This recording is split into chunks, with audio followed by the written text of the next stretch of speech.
Sedih lah. Sedih. Ingat keluarga, ingat kawan-kawan gitu. Iya. Apa kegiatan dalamnya? Ya itulah, ngaji, sholat. Sekarang 5 waktu gak pernah tinggal mas. Alhamdulillah bagus ya. Ngaji dengan siapa ngaji? Ada di situ. Ada yang ngajarin? Sudah khatam ya? Kata mah enggak, cuman misalnya. Jadi sekarang di lab itu ngaji. Ya. Keluar besok mau hijrah aja. Hah? Keluar besok mau hijrah aja. Bismillah.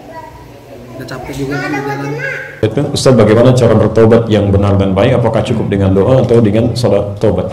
Baik, Allah jazakallahu khair. Tadi disampaikan cara bertobat, teman-teman sekalian, ada di Quran surah keempat, An-Nisa ayat 17 sampai dengan 18 ya. Allah tegaskan di sini, innamat taubatu 'ala Allahi lil ladzina ya'maluna as-su'a bi jahalatin thumma yatubuna min qarib. Sungguh tobat yang diterima oleh Allah Subhanahu wa taala adalah dari satu persoalan keburukan yang pernah dikerjakan, tobatnya disegerakan. Jadi satu ya, sifat tobat itu ya, pertama di Quran surah keempat ayat ke-17 sampai 18, sifat tobat yang pertama mesti disegerakan, tidak ditunda ya, jadi menunda-nunda tobat itu berbahaya ya. Yang kedua ya, kalimat tobat sendiri kemudian diperdalam oleh para ulama memiliki turunan-turunan ya. Tobat itu mengandung arti pengakuan, artinya mengakui kesalahan yang pernah Anda kerjakan.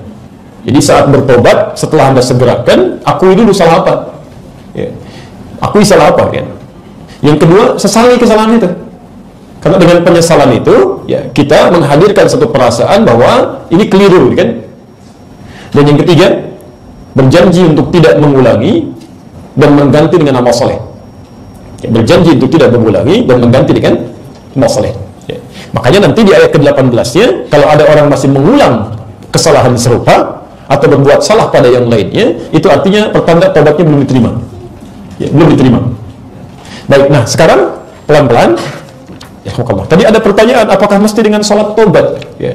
Sepanjang pengetahuan kami, semua sholat itu mengandung makna tobat. Semua sholat, silakan cek, semua sholat mengandung makna tobat. Makanya saat Anda mulai bertakbir pun, mulai bertakbir kemudian mulai bersedekap, Anda mengucapkan doa untuk bertobat dari kesalahan. Coba, masih ingat tadi ketika kita dijanjikan oleh Allah akan dikabulkan permohonan kita saat kita membacakan apa? Iyyaka na'budu wa iyyaka nasta'in, itu ada dalam lafaz apa? Al-Fatihah. Baik, sekarang perhatikan, sebelum membaca Al-Fatihah supaya doa kita dikabulkan tadi, sebelum membaca Al-Fatihah dalam sholat kita membaca apa? Iftitah. Taib. Baik, teman-teman sekalian, kalau Anda mengucapkan wajah itu tidak pakai ini, itu ada di hadis Muslim nomor hadis 1848. Riwayatnya dari Ali bin Abi Thalib. Kalau Anda mengucapkan menggunakan ini wajah itu diantaranya ada di Ibnu Majah nomor hadis 3221, Abu Daud nomor hadis 2579. Riwayatnya dari Jabir bin Abdullah. Tapi saya menginginkan Anda tidak menghafal nomor dan hadisnya, tapi mengetahui maknanya. Ini poinnya. Ya, tidak penting itu semua, yang penting paham maknanya, amalkan dengan benar. Nah, sekarang perhatikan, saya mau bacakan hadisnya supaya kita mengerti betul. Yang pakai wajah itu dari Ali bin Abi Thalib, saya bacakan hadisnya. Beliau menyampaikan, "Shallaitu khalfa Rasulillah sallallahu alaihi wasallam." Saya pernah salat di belakang Rasulullah sallallahu alaihi wasallam. Fastaftaha, maka beliau membaca doa istiftah. Istiftah itu artinya panjang. Ya, wajjahtu wajhiya lilladzi fatara as-samawati wal ardh dan seterusnya. Sekarang perhatikan, kesalahan yang kita perbuat dalam hidup disebut khata. Kalau banyak namanya khataya. Baik, kenapa ini sering dibaca oleh Nabi SAW dalam sholat siang? Karena umumnya, maaf, siang itu lebih banyak menghadirkan aktivitas dibandingkan dengan malam. Bapak Ibu banyak beraktivitas di siang hari atau malam? Siang. Sekarang perhatikan, umumnya orang yang banyak beraktivitas lebih besar kemungkinan potensi salahnya dibandingkan dengan yang diam. Terlalu banyak bicara bisa keliru, terlalu banyak melangkah bisa salah. Karena itulah, mohon izin, tadi antara zuhur mau ke asar, saya mau tanya, ada di antara kita yang tidak punya salah? Boleh angkat tangan? Yang sedikit? Terus saking banyaknya kita nggak bisa ngangkat kan? Berarti ada yang salah kan? Karena itulah ketika, maaf kesalahannya sedikit atau banyak. Kalau sedikit, khata. Kalau banyak, khata ya. Ya terakhir itu pengakuan. Lihat kalimatnya ya. Khata, ya. Kalau kalimatnya berhenti di sini, khata ya, sampai sini, ini kesalahannya. Kalau pakai ya kecil, ya, ini pengakuannya. Saya melakukan kesalahan-kesalahan. Ya.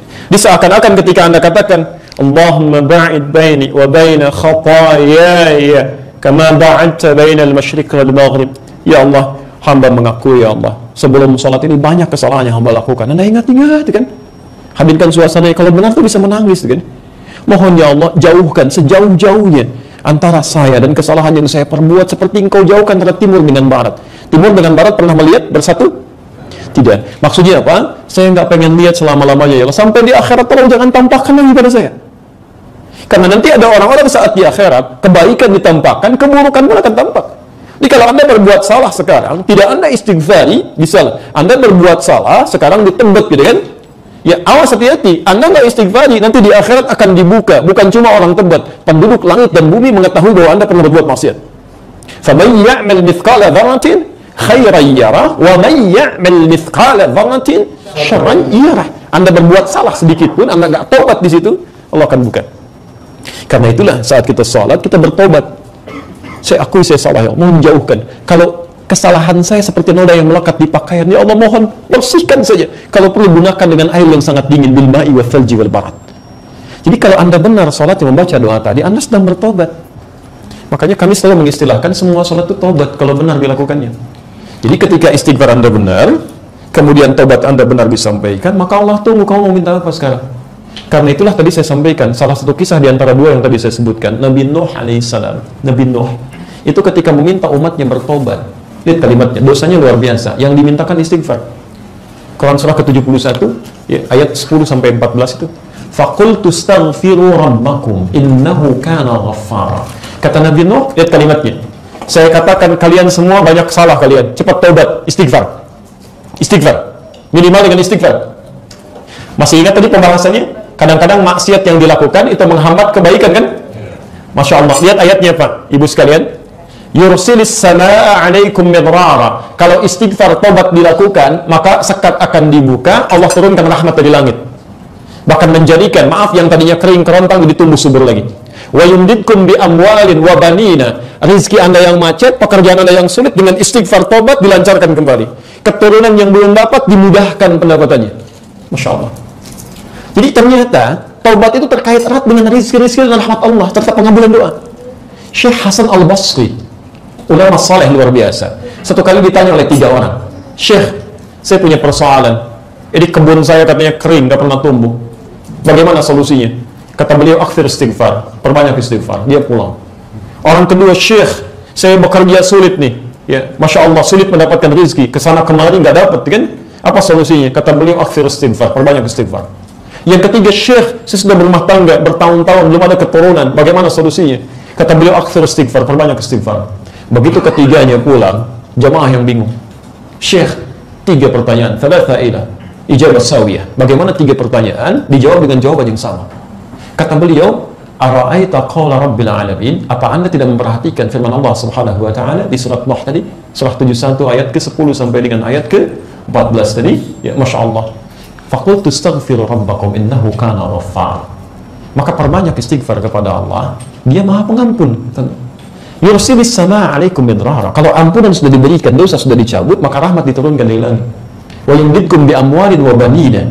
Dan harta diperluas, bahkan keturunan diberikan keberkahan oleh Allah Subhanahu wa taala. Jadi kalau saran kami, perbaiki ibadah dengan baik, tobat dengan benar. Makanya Nabi sebelum tidur kan istighfar tuh. Coba kalau tidak percaya, nanti mau tidur malam, perbanyak istighfar 70, 100 kali. Dampaknya ke hati enak, Pak. Nggak percaya silakan. Anda tidur aja seketika dengan tidur istighfar dulu, ya kan?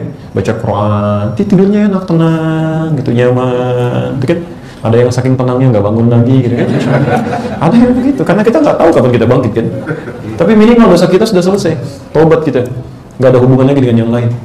Makanya ada orang-orang yang saat sebelum tidur, dia selalu bertobat kepada Allah. Dan kata Nabi, surga menanti dia.